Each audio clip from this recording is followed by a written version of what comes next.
How to recover your Instagram account without a phone number or email. Hello everyone.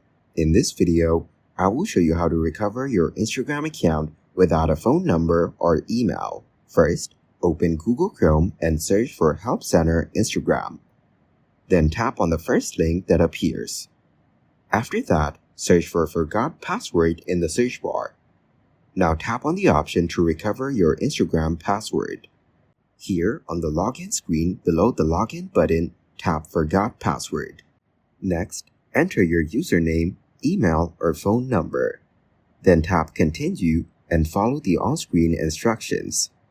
Finally, a link will be sent to either your email or phone to help reset your password. Thank you guys for watching this video. Hope you got some value. Make sure to like the video and subscribe to the channel to get notified of new videos. See you in the next one.